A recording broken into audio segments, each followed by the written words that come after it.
साथ ही साथ मैं आपको एक और चीज बता दूं, इस तमाम चीजों पे हम कंप्रोमाइज किए बैठे हैं। हमने सप्लीमेंट्स उड़ा दिए, सोयाबीन मील उड़ा दी, और भी पता नहीं क्या कुछ उड़ा दिया, लेकिन एक चीज है जिस पे हमने कंप्रोमाइज नहीं किया। जी बिस्मिल्लाहिर्रहमानिर्रहीम, अस्सलामु अलैकुम वरहमतुल्लाहि वबरकातुहू। मेरा नाम है डॉक्टर मोहम्मद मुज़म्मिल हसन। एक नए सेशन के साथ आपकी खिदमत में हाजिर हैं। आज आपको बताएंगे हम अपने सेटअप्स में अखराजात को कैसे कम करने की कोशिश कर रहे हैं।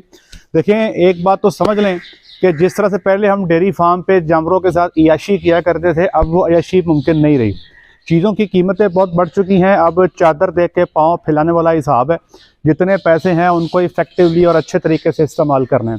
हम आपको बताएंगे हम अपने सेटअप्स में किस तरह से जो है वो जानवरों को उनका पेट भरने की कोशिश कर रहे हैं, किस तरह से मामला चला रहे हैं कि हमारा जो वेट गेन है बच्चों का वो भी अच्छा आ जाए, हमारा जो जानवरों का दूध है उसकी पैदावार भी बेहतर रहे। कौन कौन से स्टेप है जो अभी तक हम ले चुके हैं वो मैं एक एक करके जी आपके साथ शेयर कर देता हूँ। स्टेप नंबर 1, खुराक की हम बात कर लेते हैं कि खुराक में हम कौन सी तब्दीलियां कर चुके हैं।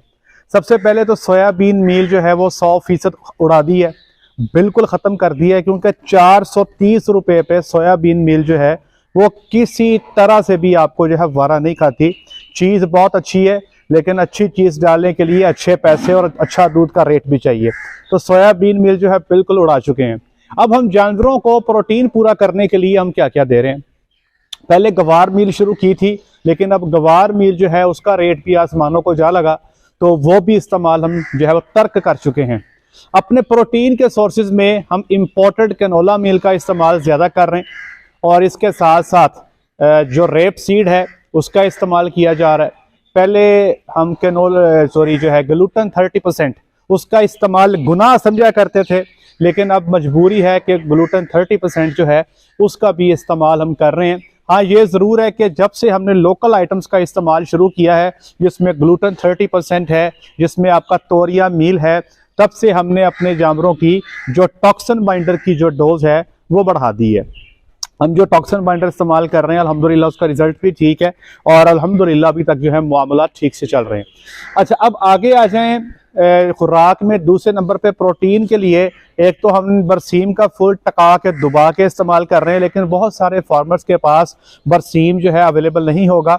जिनके पास लैंड अपनी मौजूद है वो इस वक्त इंजॉय कर रहे हैं, लेकिन वो लोग जिनके पास लैंड मौजूद नहीं है तो बरसीम शायद इतना महंगा लेना वो भी एक बहुत बड़ा क्वेश्चन मार्क है कि वारा खाता है या नहीं।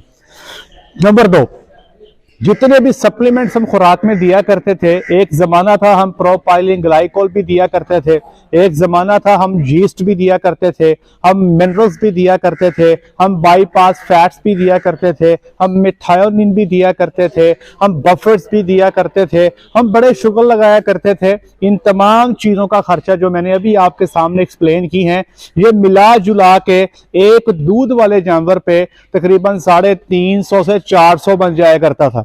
लेकिन अभी हम क्या कर रहे हैं, खराजात को मैनेज करने के लिए सिर्फ और सिर्फ टॉक्सिन बाइंडर का और मिनरल का ही इस्तेमाल किया जा रहा है। बफर का इस्तेमाल भी फिलहाल नहीं हो रहा। कुछ लोग कहेंगे ये तो बड़ी ज्यादती हो रही है, लेकिन बात यह है कि फिलहाल गेम इस चीज़ की है कि जितने 4 आने जेब में मौजूद हैं उन्हीं के साथ काम चलाया जाए, ताकि किसी का बंदा मकरूज ना हो, आपके दरवाजे पे पैसे लेने वाले लोग मौजूद ना हो। ठीक है जी, ये तो होगी दूसरी चीज़।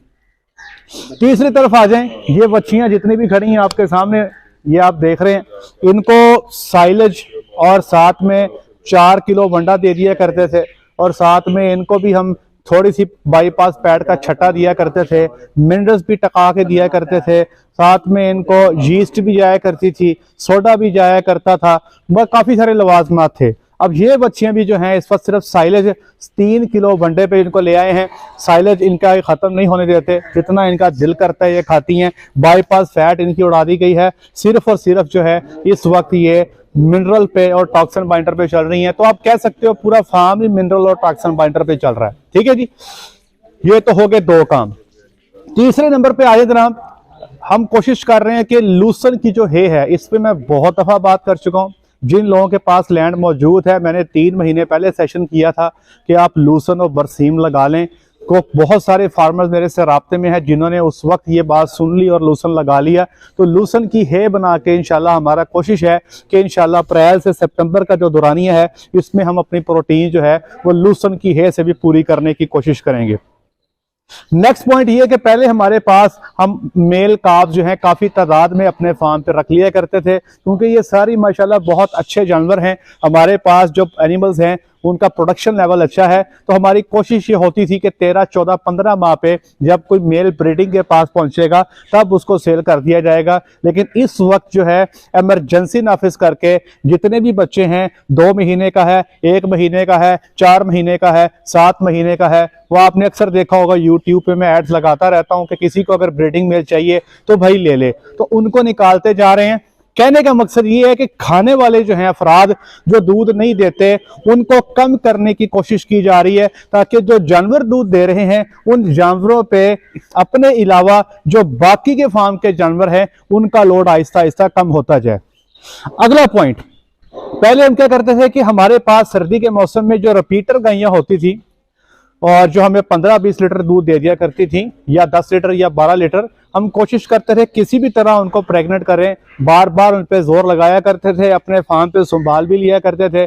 उनमें 60-70% गब्बन भी हो जाया करती थी, बकाया को हम निकाल दिया करते थे। इस दफा हमने फैसला किया है कि वो जानवर जो एक कोशिश के बाद बार बार कोशिश के बाद जो प्रेग्नेंट नहीं हो रहे, हम उन जानवरों को जो है निकालने जा रहे हैं। कुछ हमने निकाले भी हैं, कुछ ऑलरेडी आपने एक ऐड देखी होगी चकवाल के फार्म की जिसपे हमने इस किस्म के जो जानवर हैं वो निकाल दिए हैं, क्योंकि हम चाहते हैं कि वो एक जानवर मिसाल के तौर पे जो रोज का 700 रुपए का खाता है, तो बेहतर है वो 700 रुपए भी मैं अपने दूध वाले जानवर पे खर्च करूं ताकि उनका फायदा हो। ये जो दूध नहीं दे रही, आज वो टाइम नहीं है कि इन पे बार बार इन्वेस्टमेंट की जाए। ये जो टाइम है मुश्किल टाइम, इसमें सस्टेनेबिलिटी की तरफ आपने आना है। सस्टेनेबिलिटी से मुराद के अपने आप को इस कारोबार में कायम और दायम रखना है कि इस कारोबार में कायम दायम रहेंगे तो बात आगे चलेगी। अदरवाइज जो है अगर आप इस किस्म का हर्ड संभालते गए, दूध वाले जानवर कंप्रोमाइज होते जाएंगे, at the end of the day क्या होगा, शदीद जो है आपको खसारा देखने को मिल सकता है। अब बात यह है कि जब सोयाबीन बंद कर दी गई तो क्या हमारी खुराक के जो अखराजात हैं क्या वो कम हुए, क्या हमारा दूध उधर ही रहा? तो इसका जवाब है कि अखराजात सोयाबीन बंद करने के बावजूद पहले से ज्यादा है, क्योंकि सोयाबीन पहले आया करती थी आपकी 150 से 160 में, वो चलेगी 430 पे। जिन दिनों में सोयाबीन मील आपका 150 पे था उन दिनों में कनोला मील 120 पे हुआ करता था, रेप सीड मील जो है वो 80-90 रुपीस का हुआ करता था। लेकिन जैसे ही सोयाबीन मील बढ़ के 400 पे चलेगी, कनोला भी 200 प्लस पे चला गया, जो आपका रेप सीड मील था वो भी 150 प्लस पे चला गया, जो आपकी फार्म की अपने घर की पाकिस्तान की आइटम्स थी उनके अखराजात बहुत बढ़ चुके, जिसकी वजह से आज सोयाबीन मील निकालने के बावजूद जो अखराजात हमारे 3 महीने पहले थे आज उससे भी ज्यादा है। अब दूध के हवाले से बता दें कि जहां पे हमारा एवरेज चला करता था 27, 28, 29 लीटर, तो वहां पे 1 से 1.5 किलो का हमें डिप लगा प्रोडक्शन के हवाले से।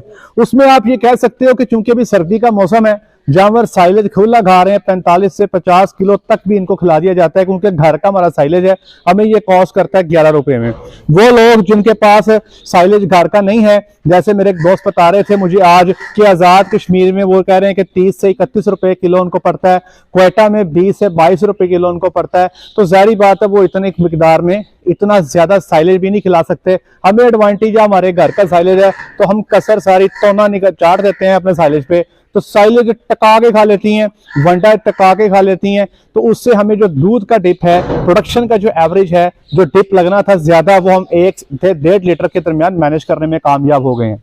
जहां तक ताल्लुक है ब्रीडिंग का, वो अल्लाह का शुक्र है जी, एनिमल्स की ऑप्टिमम प्रोडक्शन है। ब्रीडिंग पे हमें अल्लाह का शुक्र है इतना इम्पैक्ट नहीं है, लेकिन साथ ही साथ मैं आपको एक और चीज बता दूं कि तमाम चीजों पे हम कंप्रोमाइज किए बैठे हैं। हमने सप्लीमेंट्स उड़ा दिए, सोयाबीन मील उड़ा दी, और भी पता नहीं क्या कुछ उड़ा दिया, लेकिन एक चीज है जिस पे हमने कंप्रोमाइज नहीं किया।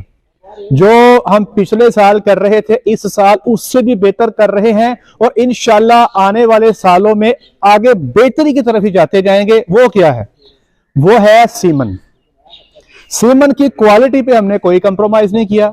जिस तरह का सीमन हम पिछले साल यूज कर रहे थे, इस साल हम उससे 2 स्टेप ऊपर गए हैं और इंशाल्लाह आने वाले सालों में और मजीद 2 स्टेप इसके ऊपर जाएंगे। अब आप कहोगे इतनी महंगाई में आप इतना महंगा सीमन कैसे बर्दाश्त करते हो? तो सर देखें, ये माशाल्लाह 250 का हर्ड है। हमें जब सीमन की जरूरत होती है 4-5 बच्चे सेल कर लेते हैं, वो 3-3.5 लाख के सेल हो जाते हैं, उसकी हम डोजेस मंगवा लेते हैं, एनिमल्स में इस्तेमाल कर लेते हैं। तो इस तरह करके सीमन जो है मैनेज किया गया है। याद रखें, अगर आप 10 जानवर सेल करके अपना सीजन का सीमन पूरा कर लेते हो तो इस सीमन के इस्तेमाल से कल आपके फार्म पे 50-60 बच्चियां पैदा होने वाली हैं जो इसकी कसर निकाल देंगी। तो सीमन पे भाई कंप्रोमाइज ना करे, जेनेटिक्स पे कंप्रोमाइज ना करे। इस सिलसिले में हमारी सर्विस भी मौजूद है, नीचे नंबर भी दिया गया है। सीमन सिलेक्शन करवाना चाहते हो तो इनसे राब्ता करें, सीमन पे कंप्रोमाइज ना करें, बाकी कोशिश करें कि इसी तरीके से अपना मामला चलाते जाएं। उम्मीद है कि आने वाली गर्मी में कुछ दूध का रेट बेहतर होगा। हमारे कुछ फार्मर ऐसे भी हैं जिन्होंने पैकेजिंग पे अपने ध्यान दिया है, पैकेजिंग स्टार्ट कर दी है। जो इस तरफ आ जाएगा बच जाएगा, वरना हालात बहुत मुश्किल हो जाएंगे। आज से इस पे काम शुरू कर दें। आज के लिए इतना ही। अपना ख्याल रखें, दुआ में याद रखें, 5 वक्त की नमाज बाद जमात अदा करें। अस्सलाम वालेकुम।